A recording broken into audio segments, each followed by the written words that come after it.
Le 20e point, et ce qui est le dernier, avant ma conclusion, ce sont les sujets que n'aborde pas ce programme. Il y en a des tonnes. Il y en a des tonnes. Il y a la fiscalité. Je ne vous ai pas parlé de l'impôt sur les sociétés. Je ne vous ai pas parlé de la réforme de l'impôt sur le revenu. Je ne vous ai pas parlé de l'imposition sur les plus-values boursières. Je ne vous ai pas parlé de l'imposition des mouvements financiers, de la taxe Tobin. Je ne vous ai pas parlé du bouclier fiscal, de ce que je pense de l'exonération de charges sociales pour les entreprises, pour ou contre, etc. Je ne vous en ai pas parlé. Je ne vous ai pas parlé de la politique de l'emploi en termes de dispositifs d'insertion, de formation professionnelle, de réforme ou non du Code du travail, faut-il ou non étoffer les inspections du travail, etc. Je ne vous ai pas parlé de la politique des transports, je ne vous ai pas parlé des aéroports, des voies fluviales, du ferroutage, des voies routières, je ne vous ai pas parlé de la politique de la ville, je ne vous ai pas parlé de la politique de la fonction publique, je ne vous ai pas parlé de la politique des sports, je ne vous ai pas parlé de la politique de la culture. Je ne vous ai pas parlé des sujets de société, je ne vous ai pas parlé de l'IVG, de l'euthanasie, du mariage gay.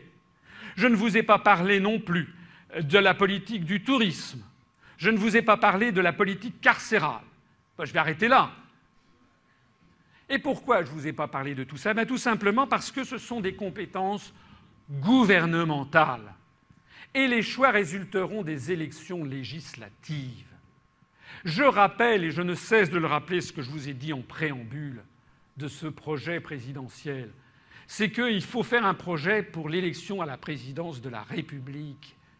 Je suis fasciné de voir certains candidats qui fustigent le pouvoir immense, paraît-il, de Nicolas Sarkozy, qui était, à mon avis, que c'était du pipeau total. Vous savez que Sarkozy n'est qu'un... Bon, enfin, je vois des gens qui expliquent « oui, c'est une monarchie, etc. » Je pense que jamais le président de la République française a eu aussi peu de pouvoir, puisque ça n'est qu'une apparence. Mais ce sont les mêmes qui disent ça et qui, après, vous sortent des programmes avec 99 propositions, 101 propositions pour régler tout dans le menu détail. Eh bien non. Le président de la République est l'homme en charge de l'essentiel. Normalement, ça doit être un arbitre. Moi, je suis personnellement tout à fait partisan de la Ve République parce que je trouve que, justement, les concepteurs de cette Constitution ont eu l'intelligence de comprendre qu'il fallait deux têtes à l'exécutif en France. Le premier, qui est celui qui fera effectivement les choses de façon stratégique, qui est l'incarnation de l'État, et qui est un peu le roi. Mais vous savez ce que les Français font à leur roi.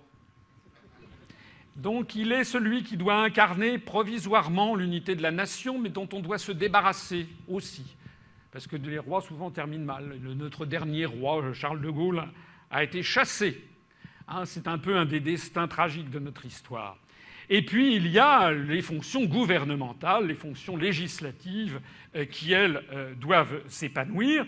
Et sur tous les sujets que je viens de traiter, eh bien, ma foi, puisque je me situe à côté du clivage droite-gauche, je ne vais pas prendre des positions qui seraient considérablement marquées à droite ou considérablement marquées à gauche. Il me semble que les propositions que je vous ai faites tout au long de ce programme sont des propositions qui peuvent peut-être, par certains côtés, apparaître très à gauche à certaines personnes, mais qui sont tout à fait dans la ligne du Conseil national de la Résistance, qui regroupait toutes les communautés politiques du pays. C'est simplement parce que nous avons eu une vision complètement déformée de la situation qu'on peut estimer qu'il s'agit d'un projet qui serait marqué à gauche. Non, c'est un projet qui vise à rendre aux Français la maîtrise de leur nation et la maîtrise de leur démocratie. Et ensuite, eh bien, on la leur rendra. Et croyez-moi, je la leur rendrai.